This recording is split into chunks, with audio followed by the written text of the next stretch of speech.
রাত তখন 2:30, চারিদিক নিঝুম শান্ত। একটা সাধারণ মধ্যবিত্ত পরিবারের মা আর মেয়ে তখন গভীর ঘুমে মগ্ন। তারা জানতো না এই অন্ধকারের সুযোগ নিয়ে বাইরে দরজায় কড়া নাড়ছে এক পিশাচ। হঠাৎ একটা মুহূর্ত, আর তাতেই ছাড়খাড় হয়ে গেল দুটো জীবন। ঘুমের ঘরেই ঝলসে উঠল শরীর, আর্তনাদ, ছটফটানি, আর চারিদিকে বাতাসে বিষাক্ত অ্যাসিডের গন্ধ। নদিয়ার এক শান্ত গ্রাম মুহূর্তে পরিণত হয়ে গেল এক নরকে। রাত পার হবার পর যখন ভোরের আলো ফুটল, তখন নদিয়ার সেই শান্ত গ্রাম আর আগের মতো ছিল না। মা আর মেয়ের সেই রাতের আর্তনাদ ততক্ষণে জাগিয়ে তুলেছে গোটা পাড়াকে। প্রথম প্রতিবেশীরা ভেবেছিল হয়তো ডাকাত পড়েছে কিংবা কোনো পারিবারিক দুর্ঘটনা, কিন্তু যখন তারা ওই বাড়ির দরজা ভেঙে ভেতরে ঢুকলেন, তখন যে দৃশ্য তারা দেখলেন তার জন্য কেউ প্রস্তুত ছিলেন না। ঘরের মেঝেতে ছটফট করছে মা আর মেয়ে, তাদের কাপড়ের অংশ জ্বলে গেছে। ঘরের দেওয়ালে ও বিছানায় অ্যাসিডের তীব্র ঝাঁঝালো গন্ধ আর কালো দাগ। প্রতিবেশীদের চোখে তখন শুধু আতঙ্ক আর মুখে একটাই প্রশ্ন, কে করলো এই কাজ, কেনই বা করলো? আর এক মুহূর্ত সময় নষ্ট না করে গ্রামবাসীরাই উদ্যোগ নিয়ে রক্তাক্ত ও দগ্ধ মা মেয়েকে উদ্ধার করে স্থানীয় হাসপাতালে নিয়ে যায়। কিন্তু অ্যাসিডের তীব্রতা এতটাই বেশি ছিল যে প্রাথমিক চিকিৎসায় পরিস্থিতি সামলানো যাচ্ছিল না। চিকিৎসকের কপালে চিন্তার ভাঁজ। শরীর যেভাবে পুড়েছিল তাতে প্রতিটা সেকেন্ড ছিল জীবন আর মৃত্যুর মাঝখানে লড়াই। ক্ষতবিক্ষত শরীর নিয়ে হাসপাতালের বেডে শুয়েও মা ও মেয়ে শুধু একটাই কথা ভাবছিল, তারা তো কারো কোনো ক্ষতি করেনি, তবে কেন তাদের সাথে এই নির্মমতা? ওদিকে হাসপাতালের বাইরে তখন ক্ষোভে ফুঁসছে গোটা এলাকা। দোষীর কঠোর শাস্তির দাবিতে সরব সাধারণ মানুষ। ঘটনার খবর পাওয়া মাত্রই নদিয়া থানার পুলিশ ফোর্স এসে পৌঁছয় সেই অভিশপ্ত ক্রাইম সিনে। পুরো বাড়িটা ঘিরে ফেলা হয়। পুলিশ অফিসাররা যখন তদন্ত শুরু করে, তখন জানলার বাইরে মেঠো পথে তারা খুঁজে পান কিছু গুরুত্বপূর্ণ ক্লু। মাটিতে পড়ে থাকে একটা কাঁচের ভাঙা অংশ, যাতে তখনও লেগেছিল অ্যাসিডের অবশিষ্টাংশ। আর ছিল কিছু পায়ের ছাপ, যা অন্ধকারে সুযোগ নিয়ে পালিয়ে যাওয়া সেই অপরাধী। পুলিশ বুঝতে পারে এটা কোনো সাধারণ চুরি বা ডাকাতির ঘটনা নয়। অপরাধীরা অত্যন্ত ঠান্ডা মাথায় সুপরিকল্পিতভাবে এই হামলা চালিয়েছে। সে জানতো জানলার অবস্থান, সে চিনত বাড়ির ভেতরের মানচিত্র, কিন্তু সবচেয়ে বড় প্রশ্ন, মোটিভ কি? পুলিশ যখন ভুক্তভোগীদের আত্মীয় এবং প্রতিবেশীদের জিজ্ঞাসাবাদ শুরু করলো, তখন টেবিলের ওপর উঠে এলো দুটি সম্পূর্ণ ভিন্ন এবং চাঞ্চল্যকর মোড়। তদন্তে নেমে পুলিশের প্রাথমিক লক্ষ্য ছিল ভুক্তভোগী তরুণী, অর্থাৎ সেই মেয়ের সামাজিক জীবন খতিয়ে দেখা। পুলিশ যখন তার আশেপাশের বন্ধু বান্ধব এবং মোবাইলের ফোনের কল রেকর্ড ও মেসেজ খতিয়ে দেখতে শুরু করে, তখন তাদের সামনে আসে এক অস্বাভাবিক তথ্য। জানা যায় গত কয়েক মাস ধরে একটি নির্দিষ্ট নম্বর থেকে ওই তরুণীর ফোনে ক্রমাগত ফোন ও মেসেজ আসছিল। স্থানীয়দের বয়ান অনুযায়ী কলেজের রাস্তায় এক যুবক প্রায়শই তাকে উত্ত্যক্ত করত, কুপ্রস্তাব দিত। মেয়েটি বিষয়টি এড়িয়ে যাওয়ার চেষ্টা করলেও ওয়াসিমের জেদ যেন দিন দিন বেড়েই চলছিল। পুলিশের জেরার মুখে তরুণীর এক ঘনিষ্ঠ বান্ধবী শেষ পর্যন্ত একটা বড় সত্যি ফাঁস করে। সে জানায় ঘটনার ঠিক দিন 20 আগে এই ওয়াসিম মণ্ডল মাঝ রাস্তায় দাঁড়িয়ে মেয়েটিকে সরাসরি প্রেমের প্রস্তাব দেয়। কিন্তু মেয়েটি অত্যন্ত সাহসিকতার সাথে সেই প্রস্তাব সরাসরি প্রত্যাখ্যান করে। কিন্তু এই না শব্দটা মেনে নিতে পারেনি অহংকারী ওয়াসিম। প্রত্যাখ্যানের পর সে নাকি মেয়েটিকে হুমকি দিয়ে বলেছিল, তুমি যদি আমার না হও তবে তোমাকে আমি অন্য কারো হতে দেব না। তৎকালীন সময়ে মেয়েটি বিষয়টিকে একটা সাধারণ হুমকি ভেবে পরিবারকে জানায়নি, কিন্তু কে জানতো ভেতরে ভেতরে এত বড় একটা পৈশাচিক রূপ নিতে চলেছিল ওয়াসিম মণ্ডল। এই সূত্র হাতছাড়া করেনি পুলিশ। ঘটনার পরের দিনই বিকেলের মধ্যে সন্দেহভাজন ওয়াসিম মণ্ডলকে তার বাড়ি থেকে আটক করে থানায় নিয়ে আসা হয়। ইন্টারোগেশন রুমে শুরু হয় ম্যারাথন জেরা। অফিসারদের একের পর এক ধারালো প্রশ্নের মুখে যুবকটি প্রথমে আমতা করতে শুরু করে।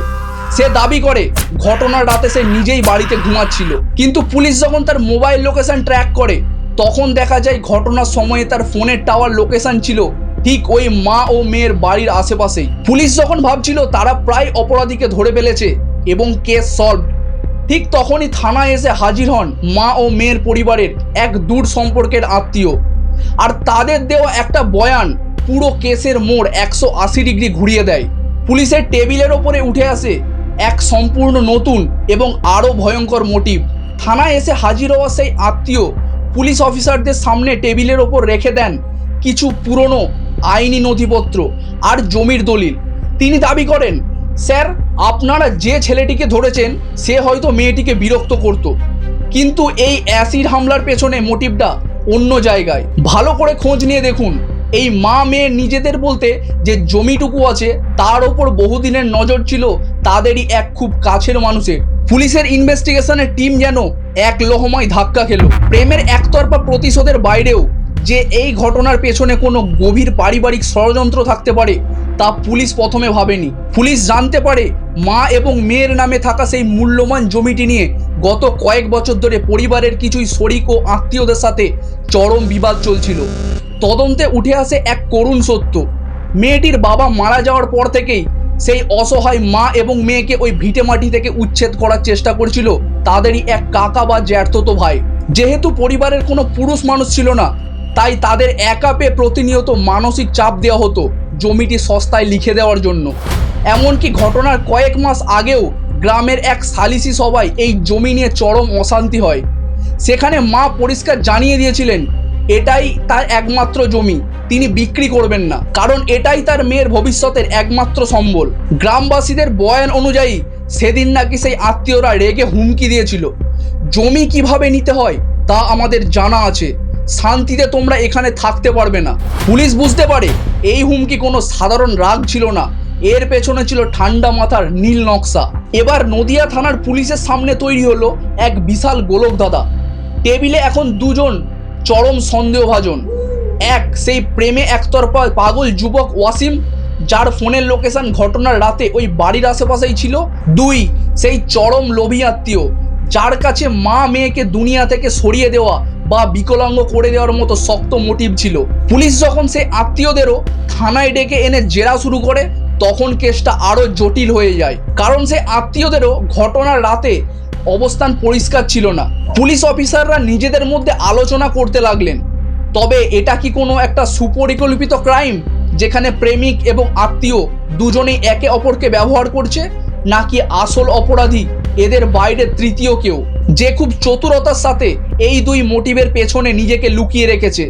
45 মিনিটের এই তদন্ত এবার পৌঁছলো তার সবচেয়ে বিপজ্জনক মোড়ে। প্রেমের প্রত্যাখ্যান নাকি জমির লোভ? যখন এই দুই তত্ত্বের মাঝখানে দাঁড়িয়ে নদিয়া থানার পুলিশ গোলক দাদায় হাবুডুবু খাচ্ছে, ঠিক তখনই টেবিলের সামনে এসে পৌঁছয় ফরেন্সিক ল্যাবের একটি অত্যন্ত গুরুত্বপূর্ণ রিপোর্ট। ক্রাইম সিন থেকে পুলিশ যে অ্যাসিডের বোতলের টুকরো এবং মাটিতে পড়ে থাকা কেমিক্যালের নমুনা সংগ্রহ করেছিল, ল্যাবে তা পরীক্ষা করে জানা যায় ওটা কোনো সাধারণ অ্যাসিড ছিল না, ওটা ছিল অত্যন্ত উচ্চ ক্ষমতা কারখানার ব্যাটারিতে ব্যবহৃত সালফিউরিক অ্যাসিড। ল্যাব রিপোর্টের পাশাপাশি ওদিকে সাইবার সেলের অফিসাররা দিন রাত এক করে খতিয়ে দেখছিলেন ঘটনার রাতে ওই এলাকায় সমস্ত মোবাইল টাওয়ারের ড্যাম ডেটা। আর সেখানেই ধরা পড়ে এক অবিশ্বাস্য সূত্র। পুলিশ দেখতে পায় ঘটনার রাতে রাত ঠিক 2টোর সময়, অর্থাৎ যে সময়ে মা মেয়ের ওপর অ্যাসিড হামলা হয়েছিল, সেই সময়ে ওই ডার্ক জোনে ওয়াসিম মণ্ডলের সাথে আরও একটি মোবাইল নম্বর অ্যাক্টিভ ছিল। আর সেই নম্বরটি ট্র্যাক করতেই সামনে আসে ওয়াসিমের এক ঘনিষ্ঠ বন্ধুর নাম সাহেব মোল্লা। তদন্তে পরিষ্কার হয়ে যায় ঘটনার রাতে ওয়াসিম একা ছিল না, তার সাথে পুরো অপরাধে ছায়াসঙ্গী হিসেবে হাত মিলিয়েছিল এই সাহেব মোল্লা। সাইবার সেলের এই অকাট্য প্রমাণ হাতে নিয়ে পুলিশ যখন ওয়াসিম মণ্ডল এবং সাহেব মোল্লা দুজনকে মুখোমুখি বসিয়ে জেরা শুরু করে, তখন আর তাদের পালাবার কোনো পথ ছিল না। পুলিশের একের পর এক আইনি থাপ্পড় আর সাইবার প্রমাণের মুখে ভেঙে পড়ে সেই পিশাচেরা। মাথা নিচু করে হাত জোড়ো করে পুলিশের সামনে নিজেদের অপরাধের কথা স্বীকার করে ওয়াসিম মণ্ডল। সে জানায়, হ্যাঁ, সাহেব মোল্লাকে সাথে নিয়ে সেই রাতের অন্ধকারে জানালা দিয়ে ঘুমন্ত মা ও মেয়ের ওপর জ্বলন্ত তরল আগুন সেই ঢেলে দিয়েছিল। কিন্তু কেন? অপরাধী সেই স্বীকারোক্তি শুনে খোদ তদন্তকারী অফিসারদেরও মেরুদণ্ড দিয়ে ঠান্ডা স্রোত বয়ে গিয়েছিল, কারণ সত্যটা কোনো একটা নির্দিষ্ট কারণে আটকে ছিল না, এর পেছনে ছিল প্রেমের প্রত্যাখ্যান আর জমির লোভ। এই দুটোর এক ভয়ঙ্কর ও জঘন্য ককটেল। ওয়াসিম মণ্ডল পুলিশি জেরায় কবুল করে সে অনেকদিন ধরেই ওই মেয়েটিকে নিজের জালে ফেলার চেষ্টা করছিল, কিন্তু তার আসল উদ্দেশ্য শুধু প্রেম ছিল না, তার নজর ছিল ওই পরিবারের একমাত্র সম্বল মীরা বাজারের সেই মূল্যবান জমিটির ওপর। সে জানতো পরিবারে কোনো পুরুষ মানুষ নেই, মেয়েটিকে যদি সে কোনোভাবে বিয়ে করতে পারে তবে পুরো সম্পত্তিটা খুব সহজেই তার দখলে চলে আসবে। কিন্তু যখন মেয়েটি তার এই প্রস্তাবে সরাসরি না বলে দেয় এবং কয়েকদিন পরে অন্য জায়গায় মেয়েটির বিয়ে ঠিক হয়, তখন ওয়াসিমের অহংকারে চরম আঘাত লাগে। সম্পত্তি হাতছাড়া হওয়া আর প্রত্যাখ্যানের আগুনে সে অন্ধ হয়ে যায়। সে ঠান্ডা মাথার ছক কষে, যদি জমি আর মেয়ে আমার না হয় তবে এই দুনিয়ায় অন্য কারো হতে দেব না।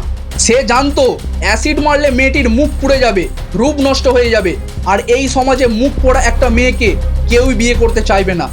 ফলে জমিটাও অন্য কোথাও যাবে না। এক ঢিলে দুই পাখি মারার এই পৈশাচিক পরিকল্পনা নিয়েই সে কারখানার এক পরিচিতির কাছ থেকে ব্যাটারির তীব্র সালফিউরিক অ্যাসিড জোগাড় করে এবং সেই অভিশপ্ত রাতে বন্ধু সাহেব মোল্লাকে পাহারায় রেখে জানালা দিয়ে ঘুমন্ত মা ও মেয়ের ওপর সেই তরল আগুন ঢেলে দেয় ওয়াসিম।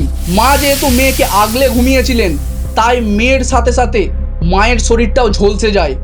অপরাধী ভেবেছিল রাতের অন্ধকারে কেউ তাকে চিনতে পারবে না, কিন্তু সাইবার সেল আর ফরেন্সিকের নিখুঁত জালে শেষ রক্ষা হলো না তার। পুলিশ দ্রুত তদন্ত শেষ করে আদালতে চার্জশিট জমা দেওয়ার পর নদিয়া জেলা আদালতের ফাস্ট ট্র্যাক কোর্টে এই মামলার বিচার প্রক্রিয়া শুরু হয়। সরকার পক্ষের আইনজীবী এবং পুলিশের অকাট্য প্রমাণের সামনে ওয়াসিম মণ্ডল এবং সাহেব মোল্লার সমস্ত চতুরি ভেস্তে যায়। অবশেষে দীর্ঘ আইনি লড়াই শেষে 2025 সালের 25শে মার্চ নদিয়ার কৃষ্ণনগর জেলা আদালতে ফাস্ট ট্র্যাক কোর্টের বিচারক এই মামলায় চূড়ান্ত রায় ঘোষণা করেন। সমস্ত সাক্ষী এবং ফরেন্সিক রিপোর্টের ওপর ভিত্তি করে মহামান্য আদালত মূল অভিযুক্ত ওয়াসিম মণ্ডল এবং তাকে সাহায্য করা তার বন্ধু সাহেব মোল্লা এই দুজনকেই যৌথভাবে দোষী সাব্যস্ত করে 10 বছরের সশ্রম কারাদণ্ড শোনায়। এর পাশাপাশি কিছু মোটা অঙ্কের টাকাও জরিমানা করা হয়, যার সম্পূর্ণ টাকাটাই ভুক্তভোগী মা ও মেয়ের চিকিৎসার খরচ এবং পুনর্বাসনের জন্য দেওয়ার আদেশ দেওয়া হয়। আদালত পরিষ্কারভাবে জানিয়ে দেয়, কোনো সভ্য সমাজে এই ধরনের পৈশাচিক মানসিকতাকে রেহাত করা যায় না। কিন্তু শাস্তি পেলেই কি সব মিটে যায়? আজ আইনের হাত ধরে অপরাধী ওয়াসিম আর সাহেব হয়তো গড়াদের ওপরে দিন কাটাচ্ছে, কিন্তু যে মা আর মেয়ে হাসপাতালের বিছানায় শুয়ে দিনের পর দিন মৃত্যুর সাথে পাঞ্জা লড়ছে, প্লাস্টিক সার্জারির অসহ্য যন্ত্রণা সহ্য করলেন, তাদের সেই হারিয়ে যাওয়া সুন্দর দিনগুলো কি আর কোনোদিন ফিরিয়ে দেওয়া সম্ভব? একটা মানুষের লোভ আর বিকৃত মানসিকতা কিভাবে একটা সাজানো পরিবারকে ধ্বংস করে দিতে পারে, এই কেস তার সবচেয়ে বড় প্রমাণ। ভারতের সুপ্রিম কোর্টের কড়া নির্দেশ থাকা সত্ত্বেও আজও আমাদের চারপাশে কিভাবে এত সহজে খোলা বাজারে বা কলকারখানার আড়ালে এই ধরনের মারণ অ্যাসিড বিকোচ্ছে? কেন একটা মেয়ে না বললে সেই না শব্দটাকে মেনে নেওয়ার মতো শিক্ষা আমাদের সমাজ ছেলেদের দিতে পারছে না? এই প্রশ্নগুলো আজ আপনাদের কাছে রেখে যাচ্ছি। মা আর মেয়ের এই যন্ত্রণাদায়ক লড়াই এবং তাদের সাহসিকতাকে কুর্নিশ জানিয়ে আজকের ইনভেস্টিগেশন এখানেই শেষ করছি। অপরাধমুক্ত সমাজের লড়াইতে আপনার মতামত অত্যন্ত মূল্যবান, তাই কমেন্ট বক্সে অবশ্যই আপনার মতামত জানান। দেখা হবে আগামী পর্বে অন্য কোনো সত্য ঘটনার অন্তরালে। ভালো থাকবেন, সতর্ক থাকবেন। জয় হিন্দ।